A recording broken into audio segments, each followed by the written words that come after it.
siguiente es una producción de 1000 palabras. Todos tenemos sueños y metas. ¿Cómo alcanzar lo que queremos? Fiduciaria Bancolombia del Grupo Bancolombia presenta Creciendo Juntos, el podcast que entrega noticias, ideas y comentarios para que alcance sus metas y cumpla sus sueños.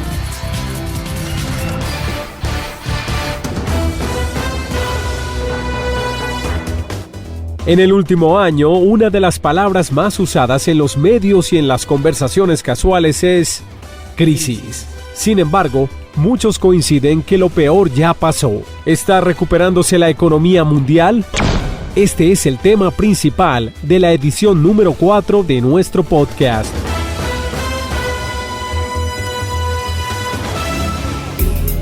Creciendo Juntos, de su interés. Para entender cómo la economía mundial está saliendo de la crisis, hemos invitado a Daniel Niño, gerente de investigaciones económicas del Grupo Bancolombia.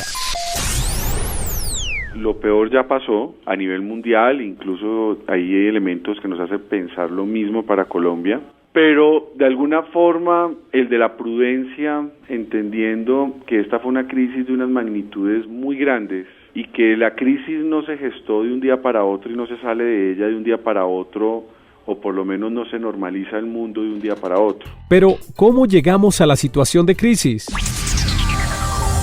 Gracias a un hecho positivo como la baja inflación, en los 90 se lograron bajas tasas de interés a nivel mundial, sobre todo en los Estados Unidos. Pero, de acuerdo con Daniel Niño, el momento no se aprovechó como se debía. Las bajas tasas de interés en muchos casos se tradujeron no solo en mayores niveles de endeudamiento de los hogares y principalmente para adquirir vivienda, sino que fueron acompañadas de una ingeniería financiera que le permitía a la gente estar refinanciando sus hipotecas cada vez a más plazos y a menores tasas. Al refinanciar las deudas, crecía el valor de las viviendas y así se extraía más riqueza. Fue un mecanismo, digámoslo, ilusorio, que de alguna u otra forma llevó a la gente a sentir que cada vez era más rica, que como era cada vez más rica, podía ir y pedir créditos basándose en que tenía más plata, pero que era puntualmente el valor, por ejemplo, de la vivienda. La mayor demanda de vivienda creció los precios. Era un proceso circular y que se autoalimentaba, pero el modelo no podía durar para siempre.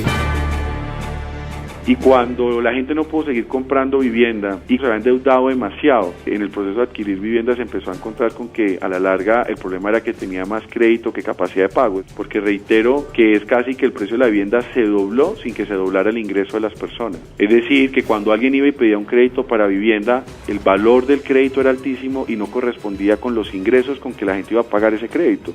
Entonces, la crisis realmente después desemboca cuando la gente se da cuenta que tiene un problema gravísimo, que lo vivimos nosotros en Colombia en los 90, a finales de los 90, es que el precio de la vivienda cae, el ingreso no ha subido y al caer el precio de la vivienda la deuda sí sigue altísima. Allí se desató un problema que luego se traduce en que los hogares pierden casi un 30% de su patrimonio por cuenta de la vivienda, pero el costo de la deuda no cayó. Ya no se podía pagar la deuda ni con el ingreso, ni entregando el bien en dación de pago. Y ahí empieza un proceso que nosotros vivimos en Colombia y el efecto de cómo eso se traduce en una crisis financiera y cómo una crisis financiera profundiza una crisis económica que, recordemos, en el caso nuestro del año 99 no solo es la crisis más importante del siglo XX, sino que no tenemos antecedentes de haber tenido una crisis tan dramática.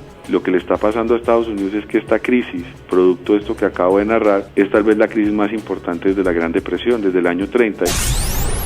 Para Daniel Niño, gerente de investigaciones económicas del Grupo Bancolombia, aunque la economía mundial empezó a salir de la crisis, la situación no se normaliza de un día para otro. Vamos a tener unos retos todavía por delante. Los próximos trimestres deberían verse como unos plazos de consolidación y de transición donde se termina, digámoslo, de hacer evidente que ya no solo la crisis se quedó atrás, sino que ya no necesitamos estar en cuidados intensivos, es decir, donde salimos, reitero, de cuidados intensivos, donde los médicos dicen, bueno, si ya el paciente a estas alturas no se murió, empieza su recuperación, pero tampoco, como quien dice, el paciente ya salió de cuidados intensivos, mañana empieza a hacer ahí mismo su vida normal. No, el paciente tiene una etapa donde todavía sigue teniendo una recuperación, donde poco a poco sus órganos vitales se van estabilizando. ya no el riesgo de que fallece, pero sí con las inquietudes de qué secuelas quedan y poco a poco iremos dejando atrás esos riesgos, pero todavía el paciente tiene respiración artificial, es decir, todavía no respira ni todos sus órganos vitales son capaces de valerse por sí mismos. Creciendo juntos. Fiduciaria Bancolombia del Grupo Bancolombia. ¿Cómo se manifiestan esa recuperación y esas secuelas? ¿Qué va a pasar una vez se sienta que la economía y que el paciente ya es capaz de mantenerse a flote? Vamos a tener de todos modos, de alguna forma, que por lo menos durante 3 o 4 años van a ser evidentes algunos de los efectos o secuelas de la crisis. Y es principalmente en el mercado de empleo donde se ve, y por eso la inquietud de muchos que son pesimistas, que dicen, como no hay una recuperación del empleo, pues no hay una recuperación del ingreso. Sin un ingreso la gente no consume y las economías son casi 2/3 partes consumo, entonces significa que se mantiene una debilidad económica importante. Y yo creo que en efecto eso va a ser así. Lo que sí va a ser evidente, sobre todo a partir más o menos de febrero del año entrante, es que ya no se destruye empleo y por tanto pues vamos a durar probablemente solo a partir de noviembre del 2010 viendo que se empieza a generar empleo. Y de ahí en adelante la recuperación va a ser relativamente, digámoslo, suave o tenue. No es bueno que en las expectativas de la gente, tan pronto vamos dejando la crisis atrás, la gente piense prácticamente que no pasó nada y puntualmente nos olvidemos o perdamos de referencia que sí hay unas áreas vitales de la economía que van a seguir resentidas. Entre los retos para recuperar la economía mundial están estabilizar el empleo y recuperar el mercado hipotecario en Estados Unidos. En Colombia tenemos un problema de carácter político y económico. Estados Unidos, Venezuela, Ecuador y Europa representan el 80% del comercio exterior de nuestro país. Los ingresos y en algunos casos las relaciones con nuestros compradores están deteriorados. ¿Cómo asumir este reto? Tenemos 44 millones de habitantes en Colombia y esos 44 millones nos deberían dar pie para que lo que no podamos vender del todo afuera se lo podamos vender a los colombianos. Y es que 44 millones de habitantes es la tercera población más importante de América Latina. Por ejemplo, superamos con creces, casi que duplicamos a países como Chile. Somos casi unos 8 millones de personas más de las que hay en Argentina. Entonces realmente los únicos países que nos superan son México y Brasil. Entonces ahí viene un tema para la terapia en Colombia, es cómo vamos a generar consumo en Colombia, entre lo cual, digámoslo, termina siendo importantísimo el empleo, es decir, cómo también Colombia va a enfrentar los retos de empleo que tiene para que tengamos un consumo de los colombianos. Y el tema ahí central es cómo debemos quitar el impuesto a la nómina que tiene hoy en día, que no es otra cosa que los impuestos parafiscales para generar empleo, de manera que el país crezca empleo, formalidad, consumo y de alguna forma bancarización, que más colombianos tengan acceso al sistema financiero. Doctor Niño, ¿es optimista frente al fin de la crisis? Sí, yo soy optimista cuando siento que lo que se vienen de pronto son unos 20 años, tal vez que pueden considerarse de oro para las economías en desarrollo. Soy consciente que eso para todos los seres humanos supone una gran oportunidad, sobre todo a quienes estamos en estas economías que se están tratando de desarrollar, pero también supone unos retos.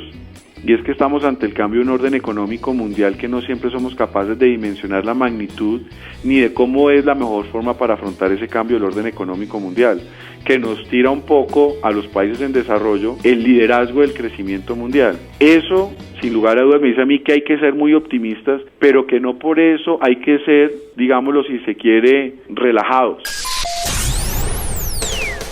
Daniel Niño, gerente de investigaciones económicas del Grupo Bancolombia, fue nuestro invitado especial el día de hoy para hablar de cómo la economía mundial está saliendo de la crisis. ¿Y usted cree que se está recuperando la economía? Lo invitamos a participar dejando sus comentarios o preguntas. Estamos llegando al final de nuestro podcast. Queremos invitarlos a nuestra próxima edición donde les entregaremos las mejores ideas para ahorrar y cumplir sueños. Para no perderse el próximo capítulo, recuerde suscribirse por cualquiera de los métodos sugeridos en este blog: iTunes, RSS, Google, MyYahoo o correo electrónico. Hasta pronto.